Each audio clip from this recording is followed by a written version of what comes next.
अब इसमें बोर्ड के नंबर्स के हिसाब से देखा जाए तो धातुओं की सक्रियता श्रेणी एक्टिविटी सीरीज एक महत्वपूर्ण टॉपिक है, जिसमें 10th क्लास से हमेशा 2 या 3 नंबर के क्वेश्चंस पूछे जाते हैं। बहुविकल्पी टाइप के ऑब्जेक्टिव भी इससे रहते हैं। तो यहाँ आपको आज हम धातुओं की सक्रियता श्रेणी या इसको विद्युत रासायनिक श्रेणी भी के नाम से भी जानते हैं। तो धातुओं की सक्रियता श्रेणी, धातुओं की सक्रियता श्रेणी। तो धातुओं की सक्रियता श्रेणी एक बहुत इंपॉर्टेंट टॉपिक है। एक्टिविटी सीरीज, इंग्लिश में इसको बोलते हैं एक्टिविटी सीरीज ऑफ मेटल। तो एक्टिविटी सीरीज ऑफ मेटल के नाम से भी इसको जाना जाता है। अब एक इस पे सीधे पे ही पूछेगा कि धातुओं की सक्रियता श्रेणी किसे कहते हैं, तब आपको कैसे लिखना है। तो यहां से धातुओं को उनकी क्रियाशीलता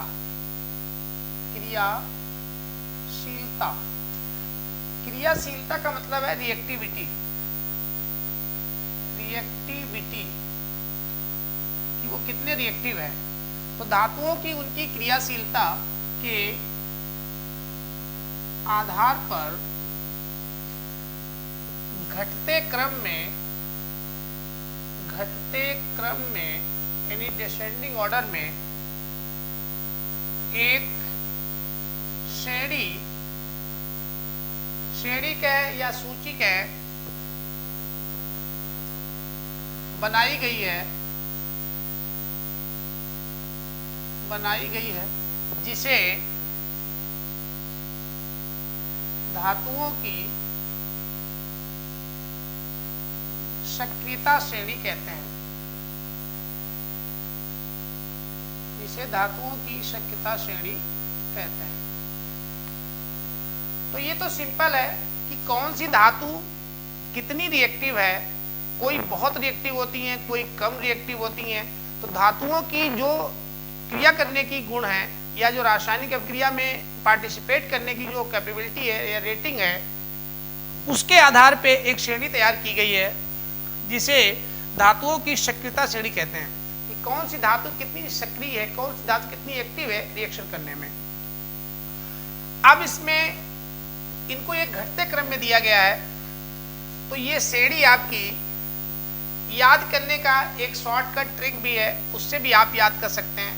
पहले तो इसको हम धातुओं की सक्रियता श्रेणी को यहाँ पे लिख दे रहे हैं, उसको आप देख लीजिए। जैसे सबसे ज्यादा जो सक्रिय धातु है वो आपकी K है। K का मतलब पोटेशियम, या तो इधर साइड में हम लिखे दे रहे चलिए ऐसे रखिए। पोटेशियम इसमें सबसे सक्रिय धातु है। मेंडली पीरियोडिक टेबल में जितनी भी धातुएं पाई जाती है उसमें पोटेशियम सबसे टॉप पे है, सबसे ज्यादा रिएक्टिव है। पोटेशियम के बाद दूसरा नंबर सोडियम का है, Na सोडियम के बाद फिर तीसरे नंबर पे आपका कैल्शियम,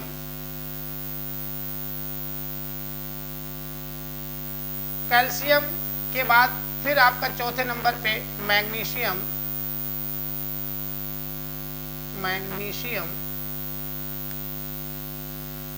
और मैग्नीशियम के बाद फिर आपका एल्युमिनियम,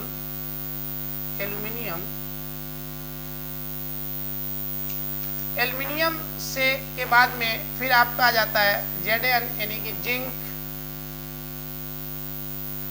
जिंक के बाद आपका आ जाता है Fe यानी कि फेरस, फेरस को आप लोहा भी कहते हैं, फेरस कहिए या लोहा कहिए, आयरन।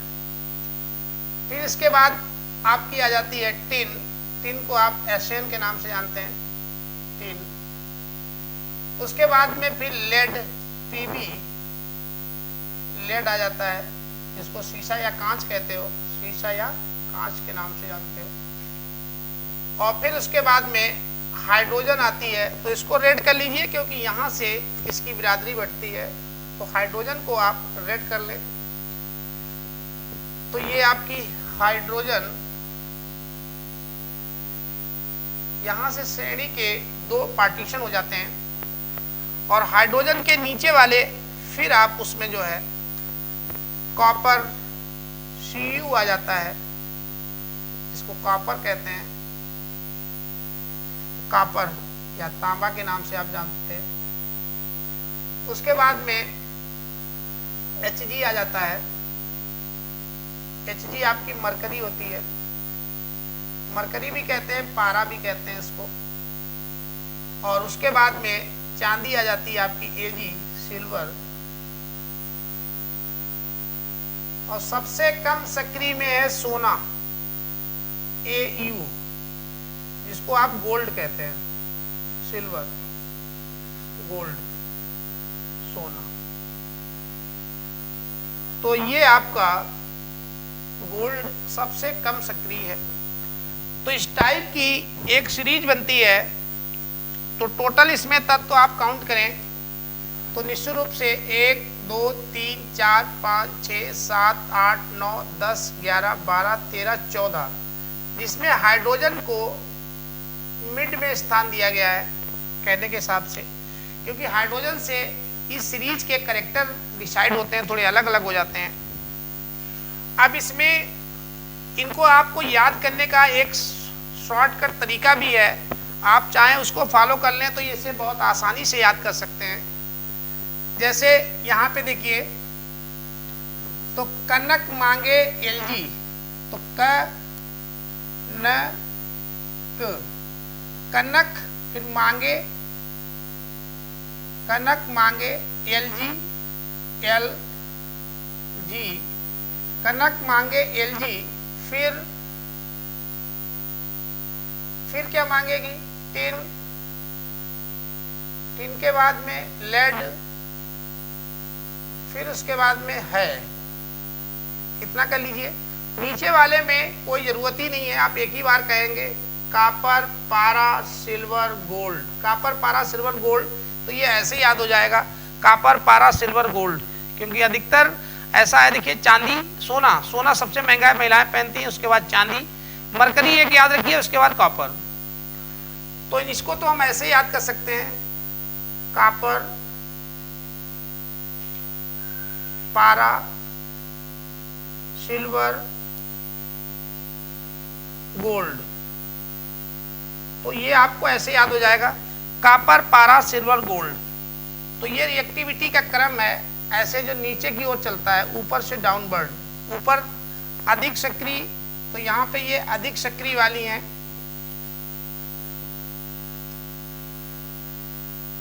अधिक सक्रिय धातु है, और जैसे जैसे नीचे जाएंगे कम सक्रिय धातु हैं।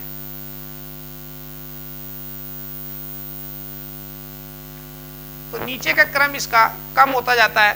तो इसको आप आसानी से यहाँ याद कर लेंगे, कनक मांगे Lg, फिर टिन लेड है को हाइड्रोजन में कन्वर्ट कर देंगे, कॉपर, पारा, सिल्वर, गोल्ड।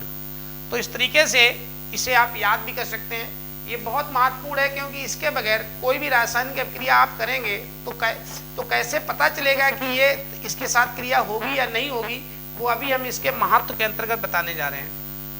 अब यहाँ से आपको इसमें एक बार और रिवाइज कराते हैं। देखिए, तो धातुओं की सक्रियता श्रेणी, तो धातुओं में उनकी क्रियाशीलता कि कौन कितनी रिएक्टिव है, उसके आधार पे घटते क्रम में एक श्रेणी बनाई गई है, जिन्हें धातुओं की सक्रियता श्रेणी कहते हैं। हाई स्कूल के हिसाब से इसमें ये 14 तत्व 15 महत्वपूर्ण है। वैसे ऊंची हायर क्लासेस में इसकी संख्या बढ़ जाती है, 10th के लिए इतने पर्याप्त हैं। याद करने की ट्रिक भी है, पोटेशियम सबसे अधिक सक्रिय है, तो कनक मांगे Lg, फिर टिन लेड है, कॉपर, पारा, सिल्वर, गोल्ड, ऐसे याद रखेंगे। के से के पोटेशियम, ना से सोडियम Na, सोडियम, का से कैल्शियम, मांगे से Mg मैग्नीशियम, L से एल्युमिनियम, G से जिंक Zn, फिर से Fe फेरस या लोहा, टिन से एसएन और लेड से पीवी लेड या कांच, है से हाइड्रोजन, कॉपर, तांबा, एचजी, मरकरी और आपकी सिल्वर, गोल्ड। अब इसमें सक्रियता श्रेणी का महत्व, अब आप इसका महत्व समझिए।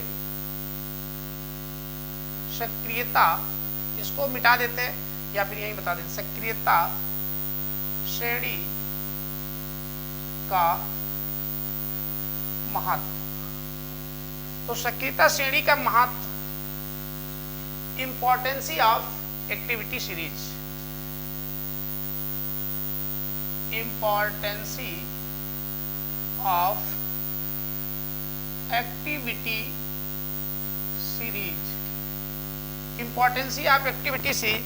तो सबसे पहली इसकी महत्व है, नंबर 1, हाइड्रोजन से, ये तनु ऐसे लिखिए, धातुओं की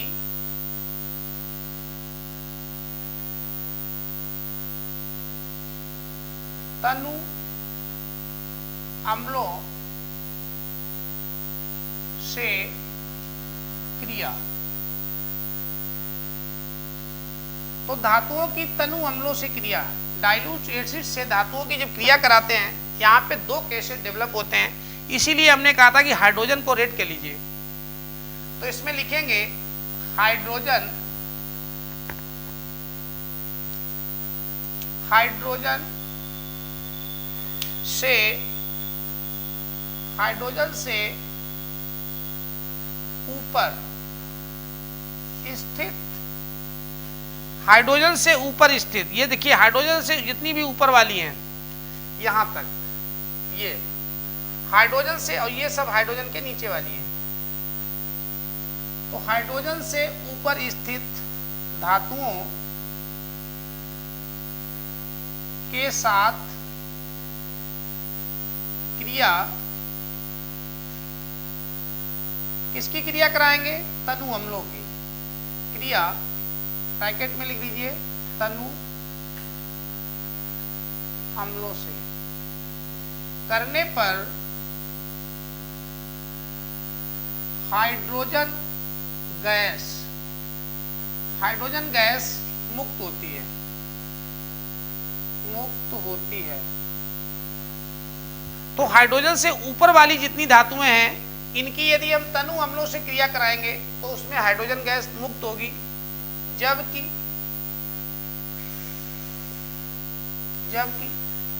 हाइड्रोजन से नीचे स्थित धातुओं या धातुएं से क्रिया, किसकी क्रिया? तनु अम्लों की, तनु अम्लों से कराने पर हाइड्रोजन गैस मुक्त नहीं होती है। ये इसकी सबसे महत्वपूर्ण प्रॉपर्टी है।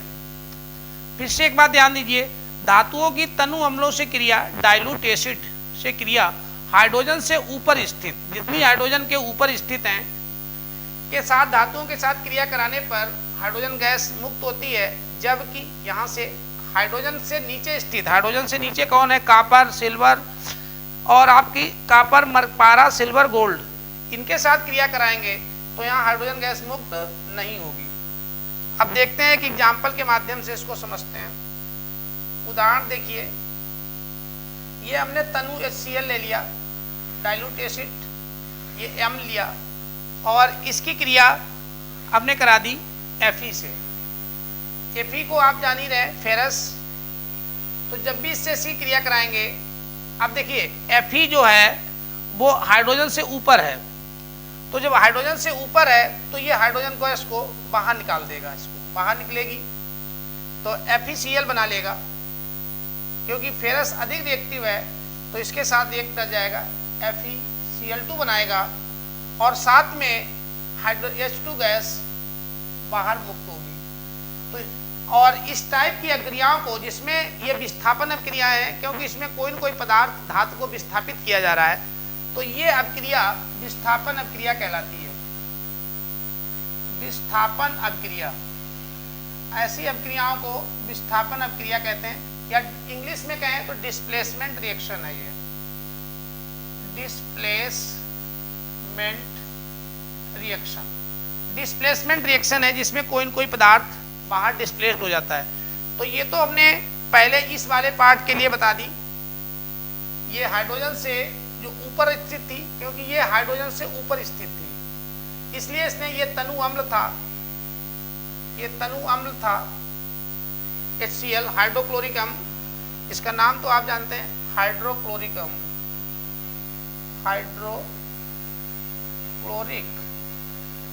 हाइड्रोक्लोरिक अम्ल, ये आपके पेट में भी पाया जाता है। तो ये Fe की पोजीशन हाइड्रोजन से ऊपर थी, इसलिए इसने हाइड्रोजन गैस को, ये हाइड्रोजन गैस यहाँ पे मुक्त हो गई। अब इसमें दूसरा देखिए एग्जांपल, इसी हाइड्रोजन गैस की, जबकि हाइड्रोजन से नीचे स्थित धातुओं से क्रिया करने पर हाइड्रोजन गैस मुक्त नहीं होती है। तो फिर से लेते हैं HCl, आपकी हाइड्रोजन से नीचे वाला कोई ले लेते हैं, कॉपर ले लिया। आप बताइए ये रिएक्शन होगी या नहीं होगी? बोर्ड में सीधे क्वेश्चन आता है कि HCl की क्रिया कॉपर से होगी कि नहीं होगी, होगी, हाइड्रोजन मुक्त होगा कि नहीं। तो यहाँ पे लिख दीजिए नो रिएक्शन, नो रिएक्शन, यहाँ कोई क्रिया नहीं होगी, कोई क्रिया नहीं। कारण क्योंकि जो कॉपर है वो ऑलरेडी हाइड्रोजन से नीचे है, तो हाइड्रोजन से नीचे स्थित धातुओं कम रिएक्टिव होती हैं, इसलिए यहाँ से ये हाइड्रोजन को मुक्त नहीं कर पाएंगी, अर्थात ये रिएक्शन ही नहीं होगी, नो रिएक्शन। इस तरीके से ये इसका बहुत महत्वपूर्ण यूज है। तो सक्रियता श्रेणी का ये महत्व आपको पहले समझ में आ गया होगा। इससे हमें ये पता चल जाएगा कि किस धातु के साथ रिएक्शन होगी या नहीं होगी। अब इसमें एक और इसका महत्व बचा है, उसको भी बता देते हैं, उसके बाद ये टॉपिक फिर समाप्त है, केवल बोर्ड के क्वेश्चन बचेंगे।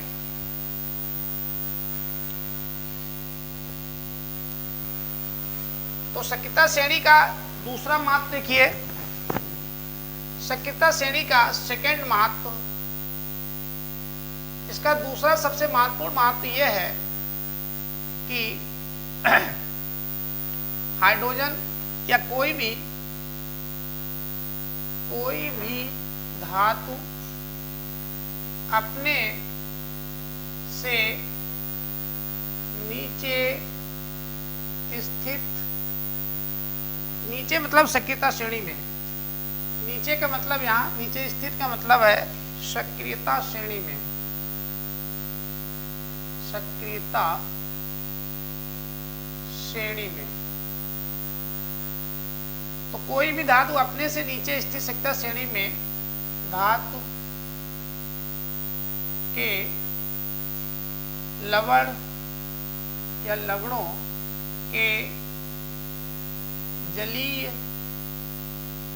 विलयन से, तो लवणों के जलीय विलयन से विस्थापित कर देती है, कर देती है। तो कोई भी धातु अपने से नीचे स्थित सक्रियता श्रेणी में धातु के लवणों के जलीय विलयन से विस्थापित कर देती है, जबकि अपने से ऊपर स्थित धातु के लवणों के जलीय विलयन से विस्थापित नहीं कर पाती है।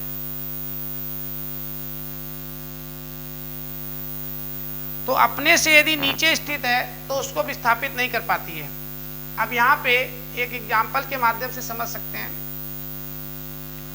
अब जैसे हमने ले लिया यहाँ पे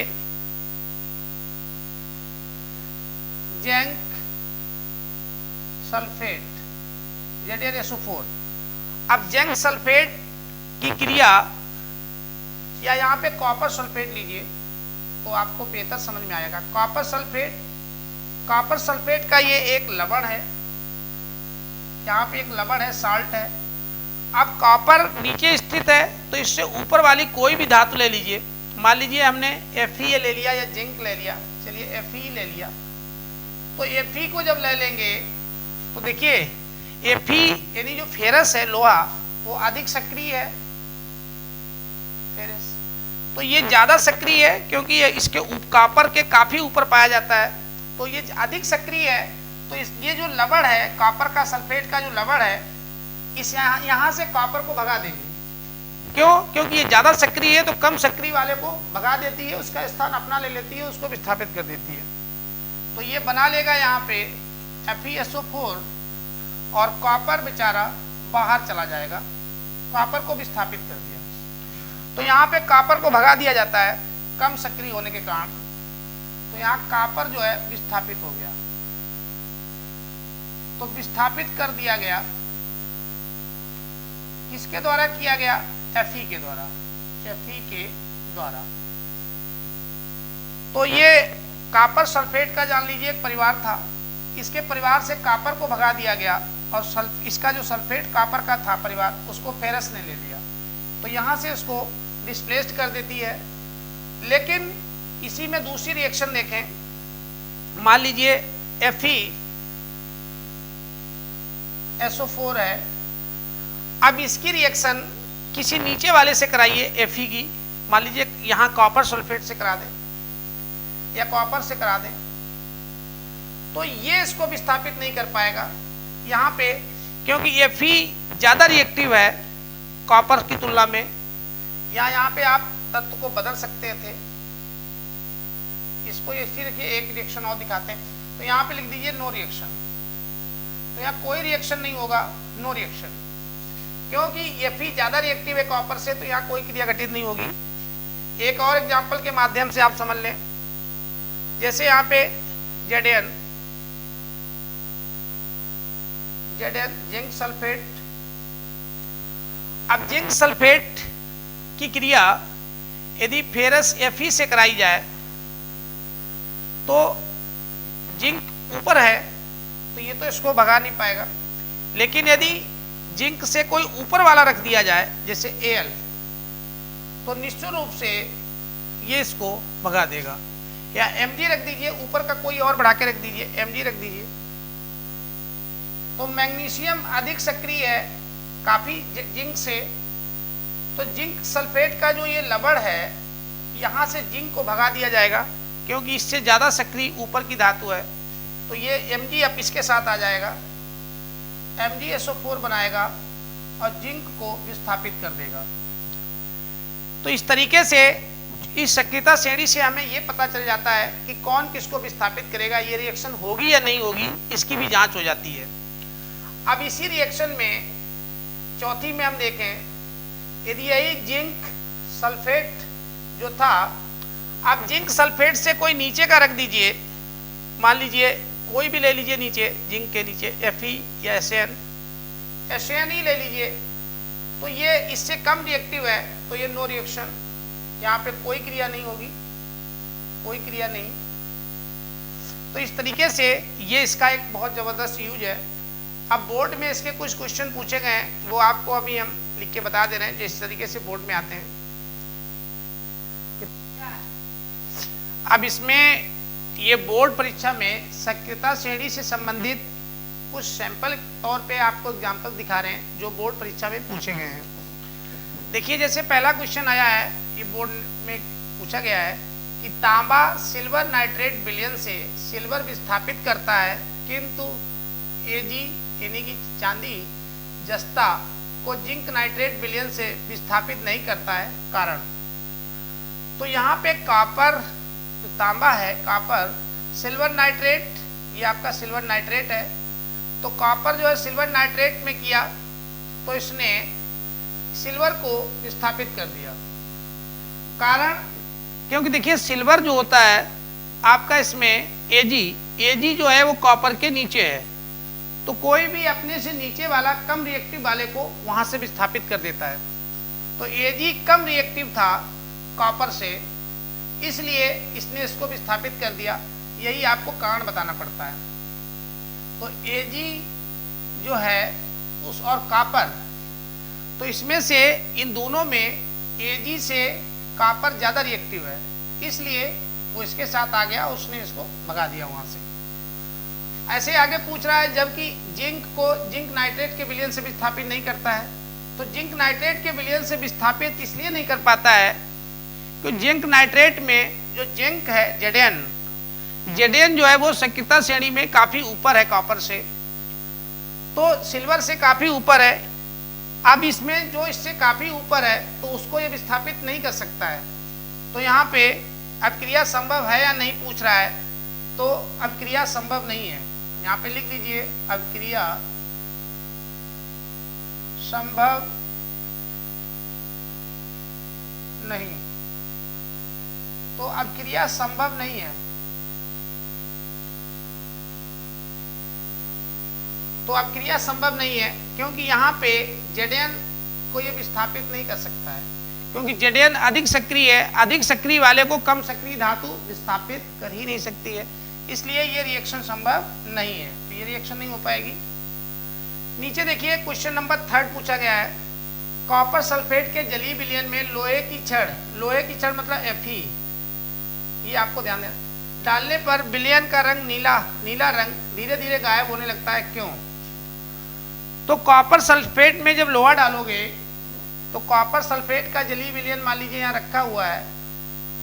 अब इसमें कॉपर सल्फेट CuSO4 में जब आप कोई रॉड डाल देंगे Fe की, तो Fe अधिक रिएक्टिव है, फेरस बहुत ज्यादा रिएक्टिव है कॉपर से, इसलिए फेरस क्या करेगा, इस कॉपर को भगा देगा, तो कॉपर को विस्थापित कर देता है और अपना स्थान उसका ले लेता है।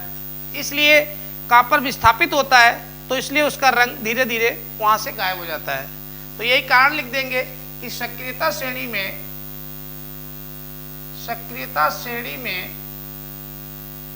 Fe का स्थान या Fe अधिक रिएक्टिव है, Fe अधिक क्रियाशील है